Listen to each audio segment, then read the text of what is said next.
اعوذ باللہ من الشیطان الرجیم بسم اللہ الرحمن الرحیم۔ ہمارا موضوع چل رہا ہے فاروق اعظم، عظیم منتظم اور عظیم حکمران۔ اس کا ہم آج تیسرا اور آخری حصہ پڑھ رہے ہیں اور ڈسکس کر رہے ہیں۔ حضرت عمر فاروق کی نگاہ میں سب برابر تھے۔ اس حوالے سے اپنے عزیز و اقارب حتیٰ کہ اپنی اولاد کو بھی کسی پر ہرگز ترجیح نہ دیتے تھے۔ جنگ قادسیہ کے بعد تمام قبائل عرب اور صحابہ اکرام کی تنخواہیں مقرر کیں تو سرداران قریش اور رئیسان قبائل اپنے خود ساختہ امتیاز اور اپنی مصنوعی اعزاز کے لیے بے تاب تھے۔ حفظ و مراتب میں وہ اپنی اولویت دیکھتے تھے، مگر حضرت عمر فاروق نے ان تمام خیالات غلط کر دیے، ان کے تمام گمان اور خیالات غلط کر دیے اور ان لوگوں کی دولت و جاہ و قوت و ناموری شہرت کی کچھ پرواہ نہ کی۔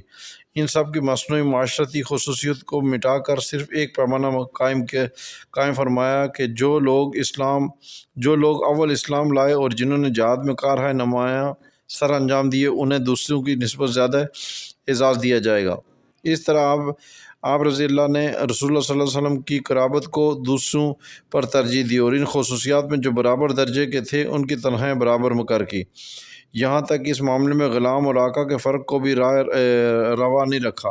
حالانکہ عربوں میں غلام کے کوئی حقوق نہ تھے۔ یہی وجہ ہے کہ اسامہ بن زید کی تنخواہ جب اپنے بیٹے حضرت عبداللہ بن عمر سے زیادہ مقرر کی تو حضرت عبداللہ بن عمر نے عذر کیا کہ واللہ اسامہ کسی بھی موقع پر مجھ سے آگے نہیں رہا اور پھر بھی اس کی تنخواہ مجھ سے زیادہ کیوں؟ اس پر حضرت عمر فاروق نے فرمایا رسول اللہ صلی اللہ علیہ وسلم اسامہ کو تم سے زیادہ عزیز رکھتے تھے۔ یہ فتاوی البدیان اس کے اندر منشر ہے۔ حضرت عمر فاروق نے سب اہل عرب کو اسلام کے جھنڈے کے نیچے بلا امتیاز رنگ و نسل، قبیلہ و زبان کے جمع کیا۔ جو اس عظیم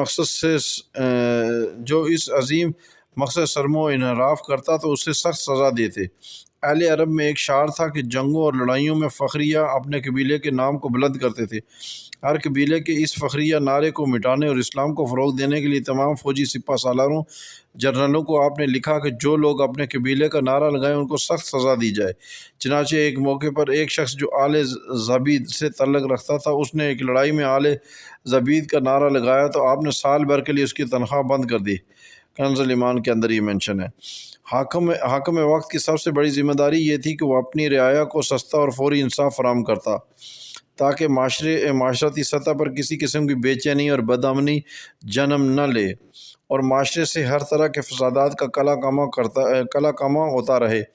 حضرت عمر فاروق کے نظام حکومت اور خلافت کی سب سے بڑی امتیازی بات یہ تھی کہ آپ رضی اللہ نے اپنی رعایا کو بلا امتیاز رنگ و نسل، مذہب و عقیدہ سب کو بے لاگ اور سستا عدل و انصاف ریاست کی طرف سے فراہم کیا تھا۔ آپ رضی اللہ کی طرز حکمرانی کی یہی بات سب سے زیادہ مقبولیت کی عامل تھی، جس کی وجہ سے اہل عرب نے آپ رضی اللہ کے سخت احکامات کو گوارا کر لیتے تھے۔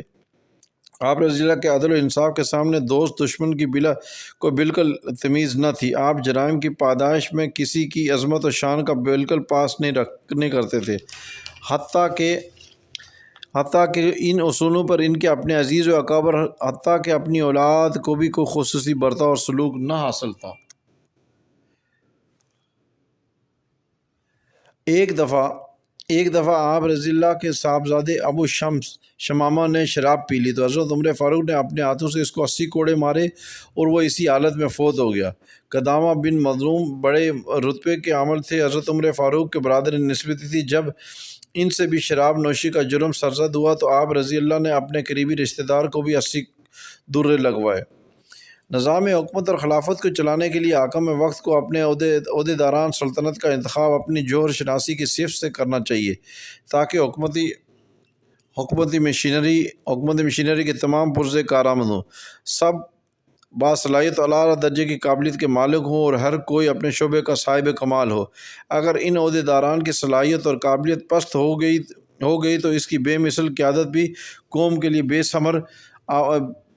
ثمر آور ثابت نہ ہوگی۔ حضرت عمر فاروق رضی اللہ تعالیٰ عنہ کو باری تعالیٰ نے اپنے عہدیداران سلطنت منتخب کرنے کے لیے ایک بہت بڑا جوہر شناس بھی بنایا تھا۔ انہیں اپنی صفت کی بنا پر اپنے اور اپنے ہم عصروں میں امتیاز اور انفرادیت حاصل تھی۔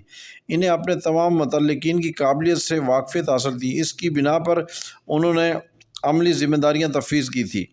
سیاست و انتظام کے فن میں اکابر صحابہ میں سے شام، کوفہ اور بصرہ کے عمر بن عاص، امیر معاویہ، مغیرہ بن شیبہ کو عامل اور گورنر کی ذمہ داری دی تھی۔ جنگی مہمات کے لیے ایاز بن غنام رضی اللہ، سعد بن وقاص، خالد بن ولید اور نعمان بن مکرن کو رضی اللہ کو منتخب کیا تھا۔ زید بن ثابت اور عبداللہ بن ارقم انشا تحریر میں صاحب کمال تھے، ان کو سیکرٹری اور میر منشی کی ذمہ داری دی تھی۔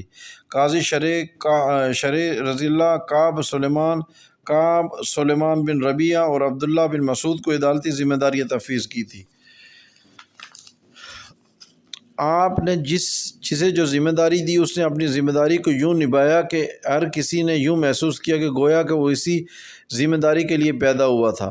ایک مشہور عیسائی مورخ لکھتا ہے کہ حضرت عمر فاروق نے صوبے کے گورنروں اور فوجوں کے سپہ سالاروں کا انتخاب بلا رعایت اور انتہائی مناسب اور موزوں قابلیت کے بنا پر کیا تھا۔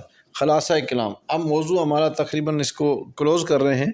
خلاصہ کلام اس کا یہ ہے کہ حاکمان وقت کے لیے سیاست کی ان کی حیات کی عادت کی طرح ہے۔ حکومت اور سلطنت کے لیے سیاست لازم اور مظلوم ہے۔ حضرت عمر فاروق نے اپنی سیاست کو بھی شفافیت اور طہارت دی اور اس سیاست کو سنت رسول صلی اللہ علیہ وسلم کے مطابق اور موافقت دی۔ دنیا کے بڑے بڑے بادشاہ اور شہنشاہ اور بڑے بڑے مسلح سیاست میں مکر و فریب، ظاہر داری اور نفاق کے سبب اپنی سیاست کو رفعت و سطوت اور عظمت نہ دے سکے، جس کا اسلوب و منہج ہمیں سیاست مصطفیٰ صلی اللہ علیہ وسلم کی اتباع میں سیاست فاروق اعظم میں نظر آتا ہے۔ حضرت عمر فاروق کی سیاست میں کوئی فریب اور دھوکہ نہ تھا، وہ جو کچھ کرتے تھے اعلانیہ کرتے تھے اور سر عام کہتے تھے۔ حضرت خالد بن ولید کو سپہ سالاری سے معزول کیا تو سب کو اعلانیہ بتا دیا۔ میں نے خالد بن ولید کو کسی ناراضگی یا کسی خیانت کی وجہ سے معزول نہیں کیا، بلکہ اس وجہ سے کہ لوگ فتوحات میں ان پر بہت زیادہ بھروسہ کرنے لگے تھے، اس لیے میں ڈرا کہ ان پر بھروسہ کہیں اسلامی فتوحات کو نقصان نہ پہنچا دے۔ تبری کے اندر یہ مینشن ہے۔ حضرت عمر فاروق کی یہ ساری حاکمانہ صفات، ان کی قائدانہ خصوصیات اور ان کی رہبرانہ امتیازات مسلم حکمرانوں کے لیے مشعل نور ہیں۔ اگر دنیا کا ہر حاکم اور اسلامی ریاست کے سارے حکام اسوہ رسول اور اسوہ فاروقی پر ڈل جائیں تو آج بھی ہر سلطنت اور ہر حکومت لوگوں کے لیے اطمینان اور سکون کا باعث بن سکتی ہے۔ آج کا ہمارا یہ ٹاپک کمپلیٹ ہو گیا ہے۔ اگر آپ اسی طرح کی انفارمیشن دیکھنا چاہتے ہیں، سننا چاہتے ہیں تو ہمیں سبسکرائب بھی کر سکتے ہیں اور ہمیں آپ اپنے مشورہ بھی دے سکتے ہیں میسیج کے اندر کہ ہم آپ کے لیے کون سی ویڈیو اور کیسی بنائیں جو آپ کے ہمارے سب کے لیے فائدہ مند ہو۔ Thank you very much.